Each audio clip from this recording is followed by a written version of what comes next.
का बिगड़ जाना कैसे लोगों की आंखों को नुकसान पहुंचा रहा है, लोग इसके बारे में ठीक से जानते नहीं है। तो जरा सा ये भी समझाइए कि कफ कैसे आंखों को नुकसान कर रहा है, मोतियाबिंद का कफ की वजह से बिगड़ने की वजह से खतरा हो जाता ये है। तो आपने अच्छी बात याद दिलाई। हाँ, कफ बढ़ने से आंखों में मोतियाबिंद भी आता है, सफ़ेद और काला मोतिया, आंखों की रोशनी कम हो जाती है। कफ बिगड़ने से मैं देखा 15-20 साल के बच्चों के पूरे बाल ही सफ़ेद हो गए। कफ बढ़ने से लोगों के चेहरे पर सूजन भी आ जाती है। तो कफ बढ़ने से आंखों पर असर आता, कान में घू घू घू घू घू घू टेनिटिस की प्रॉब्लम होती है, कर्णनाद। तो जिनको कर्णनाद होने लगे तो ईयर ग्रिड ड्रॉप डालना, ईयर ग्रिड खा लेना। आंखों में दिक्कत हो तो आई ग्रिड ड्रॉप डालना, आई ग्रिड खा लेना। अनुलोम विलोम करना, हो सके तो शीर्षासन सर्वांगासन भी कर लेना। ये आंखों के लिए बड़ा अच्छा है और ये बाल भी अच्छा है, बालों के लिए भी अच्छा है। इससे तो आंवला एलोवेरा हम पिलाते हैं। सेहत के 2 घूंट सबको करेंगे सूट, 2 घूंट की बात है। हमने तो एक एड कैंपेन भी चलाया था भाई, 2 घूंट की बात है। तो कुछ घूंट मारते, सूट मारते नशे के और दूसरी चीज़ों के। हम कहते हैं आंवला एलोवेरा के 2-2 घूंट पी लो, 100 साल तक बाल एकदम बढ़िया मजबूत रहेंगे, झड़ेंगे नहीं। बहुतों की खेती उजड़ी पड़ी रहती है। गंजे लोगों को देख करके मुझे बड़ी दया आती है। आंवला एलोवेरा होते हुए, केश कांति होते हुए लोग क्यों गंजे गंजे घूम रहे हैं?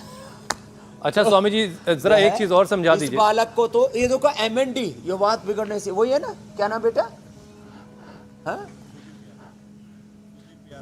सुदीप यादव। तो देखो इसने अपना MND को, एक भंवर था उसने भी अपना अच्छा कर लिया साहब। तो ये तो वात रोगों में ऐसा लिया, मैं ऑटोइम्यून डिजीज, ये भी वात रोग है। इसमें फिर हम इम्यूनोग्रिड देते हैं, आदमी की इम्यूनिटी को भी अच्छा बनाते हैं। इसमें अश्वगंधा और शतावर देते हैं साहब, अश्वगंधा शतावर। आहा, कितना भयंकर वात रोग हो, लड़खड़ा करके जो चल रहे हैं। तो SLE, MS, ऑटोइम्यून डिजीज, इसमें इम्यूनोग्रिड और न्यूरोग्रिड। और इसके लिए ना अनुलोम विलोम थोड़ा लंबा करना पड़ता है। कुछ कह रहे थे मेरे भाई हुसैन जी? स्वामी जी, मैं ये कह रहा था इतनी पूरे कार्यक्रम में हमने आपसे बार बार ये बात सुनी कि वात बढ़ गया है, पित्त बढ़ गया है, कफ बढ़ गया है। तो इनके बढ़ने से जो अलग अलग तरह की परेशानी होती है वो तो आपने उसका हल बता दिया, लेकिन क्या ये इनकी वो मात्रा शरीर में घटती भी है और घटने से भी कोई परेशानी होती है? हाँ, वो भी बताता हूँ। तो आपने कफ का असर तो बालों पर आता है, आंखों पर आता है, कानों पर आता है, गले पर। गले में जिनको बहुत स्नीजिंग आती होती है उनके लिए नसें भी बताते हैं, फिर ये पॉइंट भी दबाते हैं। ये गले का पॉइंट है, ये आंखों का पॉइंट है, ये कान का पॉइंट है। और कफ बढ़ जाए तो हार्ट में भी घुटन होने लगती है। और ये त्रिदोष बिगड़ने से ना कार्डियक अरेस्ट बहुत ज़्यादा हो रहे हैं। जिन्होंने भी वैक्सीन लगाए सावधान, कभी भी ज़िंदगी की रफ्तार थम सकती है योग ना किया तो। इसलिए योग पूरा करो, आयुर्वेद को पूरा अपनाओ। अब देखो, वात घट जाए ना तो आदमी का जो है ब्लड सर्कुलेशन बहुत स्लो हो जाता है, हार्ट की पल्पिटेशन लो हो जाती है, नाड़ियाँ की धड़कन कम हो जाती है। अभी आप उस दिन एक बेटी को देख रहे थे ना, छोटी सी गुड़िया को, योगाग्राम में निरामय में हम स्विमिंग पूल के किनारे कर रहे थे, 35-40 पर उसकी धड़कन आ गई थी, बल्कि 30 पर ही। तो जब ऐसी हो जाए तो फिर कार्डियोग्रिड हृदयामृत देते हैं। जब वात घट जाए तो पल्पिटेशन बहुत लो चला जाता है, BP बहुत लो हो जाता है। वात और पित्त दोनों ही कम हो जाएं तो वात और BP लो गया, तो फिर उसको अश्वगंधा देते हैं, शिलाजीत देते हैं, अश्वजीत देते हैं, अशा देते हैं। नहीं तो फिर BP डाउन आने से आदमी मर जाता है।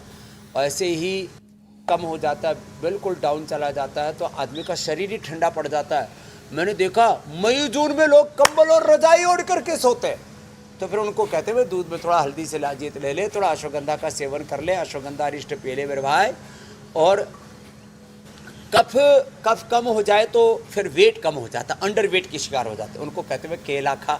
अब केला कोई कफ वाला खा ले ना तो गला रुंध के मर जाएगा, ऐसी हालत हो जाती है। कफ ज़्यादा 1 दर्जन केला खिला दो कफ वाले को, अस्थमा वाले को, फिर तो उसका जीते जी मोक्ष हो जाएगा सीधा भगवान के पास ही जाएगा। तो कफ बहुत ज़्यादा घट जाए तो अंडर वेट का शिकार हो जाता है। ये तो आपने पहली बार पूछा आपने मेरे से, बड़े होशियार हो गए भाई हुसैन भाई आप तो। और आपसे कारण से फिर हमको भी कुछ बोलने का अवसर मिल जाता है। कफ घट जाए, बहुत ज़्यादा घट जाए तो वेट घट जाता है, अंडर वेट हो जाता है। फिर डेट खाएं, वेट बढ़ाएं, अश्वगंधा खाएं, शतावर खाएं, और केला दही के साथ खाएं, केला दूध के साथ खाएं। खजूर को दूध में, अब तो सर्दी आ गई, गर्मियों में ठंडे दूध में, सर्दियों में गर्म दूध के अंदर खजूर खाएं, डेट खाएं, वेट बढ़ाएं। तो ऐसे वेट भी हम बढ़ा देते हैं, घटाते भी हैं। फिर घटाने के लिए फिर जो है फिर अश्वगंधा के पत्ते खिलाते हैं, फिर मेदोहर वेट को खिलाते हैं, गोधन अर्क पिलाते हैं।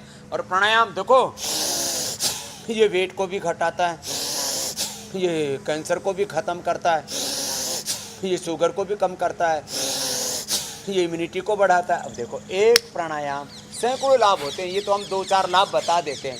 अब एक कपालभाति से liver, spleen, intestine, pancreas, uterus, ovary, prostate, lung, heart, thyroid, parathyroid, सभी केमिकल सोर्स, हार्मोन्स का, बॉडी का, माइंड का, थॉट्स का, इमोशंस का बैलेंस हो जाता है।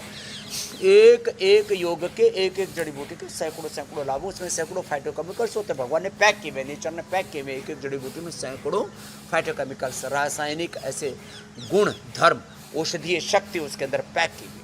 क्या बात है! Anti cancer property, anti disease property, anti inflammation property, anti ageing property.